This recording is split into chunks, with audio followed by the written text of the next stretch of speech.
My name is Brittany House, and I'm serving today as AIDSWatch moderator. Today we have Ronnie with us, and we'll be discussing Melanated Movement. Melanated Movement's goal is to promote sexual and reproductive health through fundraising and education. Thank you for joining us today, Ronnie. Absolutely. Thank you for having me. Thank you.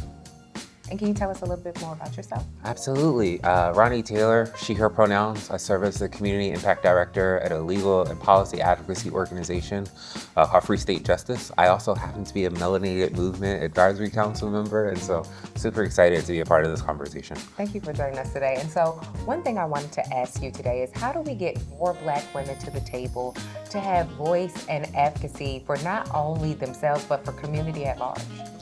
Yeah, I think ultimately we have to address that the fact that the table wasn't built for us to begin with. And so once we address that, we have to be willing to create pipelines to not only sit at the table, but to allow other folks to sit with us or behind us.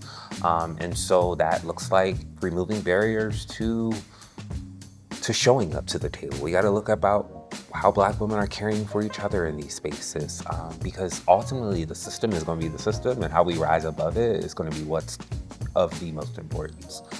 Thank you for that. Absolutely. And so how can, you mentioned about removing barriers. What are some ways that we can remove those barriers? Yeah, so a huge part of what we're doing at Melanated Movement is having those conversations. Right. Having those conversations is the start, because folks were not having these conversations years ago. And so having some really strategic, high-level conversations about, because all of us that are in this work, we're not doing it for us to start and stop with us. And so for me, as a Black woman who shows up in these spaces, Black woman who just so happens to be of trans experience, how do I ensure that other trans women are sitting at this table, centering Black women?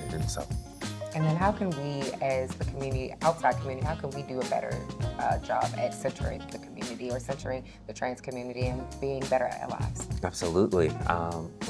Oftentimes when I'm talking about HIV-related work, I tell folks all the time, the acronyms start with human.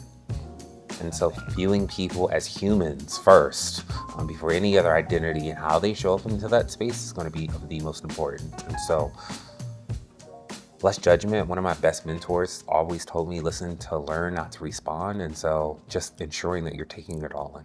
Thank you for that. I Yeah, appreciate absolutely. it. Thank you, Ronnie.